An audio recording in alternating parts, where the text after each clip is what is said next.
Praise the Lord, ஹல்லேலூயா. கிறிஸ்துக்குள் பிரியமானவர்களே, இந்த அருமையான காலை வேளையிலும் தேவ சமூகத்துக்கு வந்தவங்க ஒவ்வொருவரையும் இயேசுவின் நேற்று நாமத்தினாலே அன்பின் வாழ்த்துக்கள். இந்த நாளிலும் சங்கீதம் 118 சங்கீதம் 13 வசனத்தை அடியேன் வாசிக்கிறேன். நான் விழும்படி நீ என்னை தள்ளினாய், கர்த்தரோ எனக்கு உதவி செய்தார். ஆமென், ஹல்லேலூயா. அருமையான வேத வசனம் பாருங்க.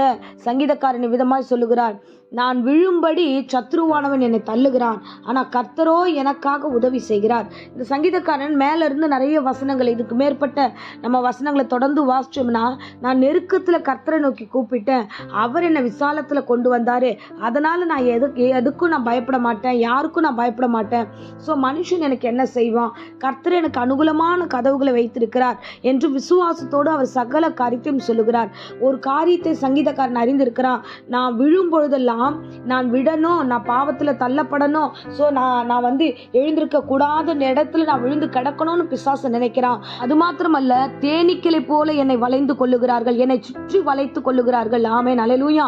ஸோ என்னை பலவீனப்படுத்தி என் பலனெல்லாம் இழக்கும்படி என்னை பாதாளத்தில் அவர் தள்ளுகிறார்கள். ஆனால் கர்த்தரோ எனக்கு உதவி செய்கிறார். பாருங்க, வேதாகமத்தில் யோசேப்பை குறித்து வாசிக்கிறோம். தன் சொந்த சகோதரர்கள் பொறாமை நிமித்தமாக தன்னுடைய சகோதரனை அவர்கள் குழியில போடும்படியாக, அவனை கொலை செய்யும்படியாக பல எண்ணங்களை அவங்க செய்றாங்க. அவனை விற்று போடுகிறார்கள். இவ்விதமாய் பொல்லாத நினைவுகளை கொண்டு அவனை வனாந்திரத்துல ஒன்றுமில்லாமல் அவனை மாற்றுகிறார்கள். ஆனா தேவனாகிய கர்த்தரோ அவருக்கு உதவி செய்கிறவராக கூடவே இருந்து அவரை தப்புவித்து கர்த்தர் தாமே ஆசீர்வதித்தார். இவர்கள் எந்த தேசத்துக்கு அவர்கள் விற்று போட்டார்களோ அந்த தேசத்தின் அதிபதியாகவே தேவனாகிய கர்த்தர் யோசேப்பை நிலைநிறுத்தினார். அந்த தேவன் இன்றளவும் உங்களோடு இருக்கிறார். உங்களுக்கு விரோதமாக யாராகிலும் குழி வெட்டினால், உங்களுக்கு விரோதமாக யாராலும் எழுந்து நின்றால் நீங்க பயப்பட வேண்டிய அவசியமே இல்லை. கர்த்தரோ உங்களுக்கு உதவி செய்ய வல்லவராய் இருக்கிறார். எந்த இடமா இருந்தாலும் சரி, அவர் உதவி செய்வார். வனாந்திரமான இடத்துல அலைந்து திரிந்த ஆகாரை குறித்தும் பார்க்கிறோம். சொந்த வீட்டில் இருக்கிறா, பிள்ளையை பெற்றெடுக்கிறா, ஆனாலும் அங்கேயும் ஒரு பொறாமையின் சூழ்நிலைகள் வரும்போது ஆபிரகாம் வெளியே தருத்தி விடுகிறான். ஆபிரகாம் அனுப்பி வெளியில தருத்தும் போது திக்கற்ற பிள்ளையாய் ஆகார் வெளியே வருகிறார். குழந்தையோட வரும்பொழுது தேவனாகிய கர்த்தர் அந்த இடத்திலும் அந்த பிள்ளைகளை சந்திக்கிறார்கள். ஒரு மனிதன் வாழ வைக்கக்கூடிய ஒரு மனிதன் அந்த வாழ்க்கையை துரத்தி விடும்பொழுது அந்த மகள் கண்ணீரோடு அழுது புலம்பிக் கொண்டே வழியெல்லாம் புலம்புற, ஆண்டவரே என் நிலைமை இப்படி ஆயிடுச்சு, இந்த வீட்டை நம்பிதானே நான் போனேன், ஆனா என் வாழ்க்கை இப்படி ஆயிடுச்சு, இப்போ என் பிள்ளை சாக கிடக்கிறான், அவனுக்கு தண்ணி வேணுமே, நான் என்ன பண்றதுன்னு அந்த தாய் ஒரு மன கசந்து அழுதுகிட்டே பிள்ளையை தூக்கிட்டு போகும்போது அந்த கண்ணீரை கர்த்தர் கண்டார். ஆமென், ஹல்லேலூயா. சோ மனுஷன் தள்ளும் பொழுதும் கர்த்தராகிய தேவன் அவளுக்கு உதவி செய்கிறவராக உடனிருந்து அந்த பிள்ளையை காப்பாற்றினார். ஆமென், ஹல்லேலூயா. இன்றளவும் கர்த்தர் தாமே உங்களுக்கு உதவி செய்வார்.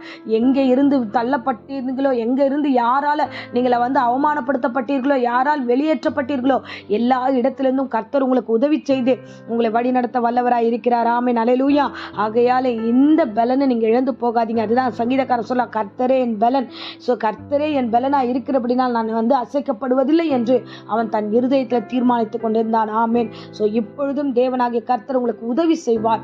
எந்த ஸ்தானத்தில் இருக்கிறீங்களோ, எந்த இடத்துல இருக்கிறீங்களோ, எங்கே கண்ணீரின் பள்ளத்தாக்கில் இருக்கிறீங்களோ, எந்த அவமானத்தின் பள்ளத்தாக்கில் இருக்கிறீர்களோ, அதே இடத்துல இருந்து கர்த்தர் உங்களை உயர்த்தி உங்களுக்கு உதவி செய்து அந்த பள்ளத்தாக்கிலிருந்து வெளியே கொண்டு வருவார். அநேகர் உங்களை சுற்றி இருக்கிற கண்கள் உங்களை பார்த்து ஆச்சரியப்படும் விதமாக யோசேப்பை அதிபதியாய் மாற்றினது போல என் தேவனாகிய கர்த்தர் உங்களையும் ஆண்டவர் தாமே உயர்த்தி அதே ஸ்தானத்தில் கொண்டு வந்து நிற்க வல்லவராய் இருக்கிறார். அநேக கண்களுக்கு சாட்சிகளா நீங்கள் வாழ்வீர்கள். ஆமென். ஆகையால கர்த்தர் உதவி செய்கிறவரை நோக்கி உங்க கண்கள் இருக்கட்டும். கீழே தள்ளுறவங்களை குறித்து நீங்க கவலைப்படாதீங்க. நீங்க அவங்களுக்காக ஏதாவது செய்யணும்னு நினைக்காதீங்க. கர்த்தர் பார்த்து கொள்வார். ஆனா உங்களுடைய பார்வையெல்லாம் கர்த்தரை பாருங்க. கர்த்தர் உதவி செய்து உங்களை பலப்படுத்தி அதே இடத்துல நிற்க செய்ய வல்லவராய் இருக்கிறார். ஆமென்.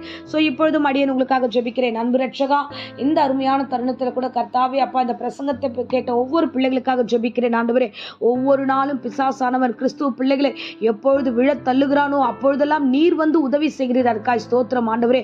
அவன் விழும்படி தள்ளுகிறான் ஆண்டவரே, பாவத்துல தள்ளுகிறான், மோசமான எண்ணங்கள்ல தள்ளுகிறான் ஆண்டவரே, தேவையற்ற கிரிகளை தள்ளுகிறான். ஆனா தேவரீர் அப்பா கர்த்தாவே, நீரே கூட இருந்து ஒவ்வொருவரையும் காப்பாற்றி கொண்டிருக்கிறேன். இந்த வேளையிலும் ஒவ்வொரு குடும்பத்தாரையும், ஒவ்வொரு பிள்ளைகளையும், ஒவ்வொரு வாலிபர்களையும் நீர் காப்பாற்றும், பத்திரப்படுத்தும், பாதுகாத்துக்கொள்ளும். பிசாசானவனுடைய கிரியைகள், மோசங்கள் இயேசு நாமத்தில் அடியேன் சபித்து பாதாளத்துல கட்டுகிறேன். கர்த்தர் தாமே தெய்வீக கருத்தினால் ஆண்டவரே ஒவ்வொரு குடும்பத்தையும் காத்துக்கொள்ளும். இந்த அதிகாலையில காலை வேளையில கேட்கிற இந்த பிரசங்கம் அந்த வீட்டுக்கு பிரயோஜனம் உண்டாகட்டும், ஒவ்வொருடைய வாழ்க்கையில பிரயோஜனம் உண்டாகட்டும். உதவி செய்கிற கர்த்தருடைய கரத்தில் இந்த குடும்பத்தார் ஒவ்வொரு பிள்ளைகளையும் ஒப்பு கொடுக்கிறேன். ஆசீர்வதியும் வழி நடத்தும். எம்மட்டும் காத்தீர் ஸ்தோத்திரம். இந்த வேளையில வியாதியோடு பலவீனத்தோடு ஆண்டவரை யாராவது இந்த பிரசங்கத்தை கேட்டுக்கொண்டுதான் பூரண சுகத்தையும் ஆரோக்கியத்தையும் கர்த்தர் கொடுத்து ஆசீர்வத்து வழி நடத்தும். இயேசுவின் நாமத்திலே ஜெபித்து ஆசீர்வத்து ஒப்பு கொடுக்கிறேன் ஜீவனுள்ள நல்ல பிதாவே. ஆமென். ஆமென். Praise the Lord. God bless you.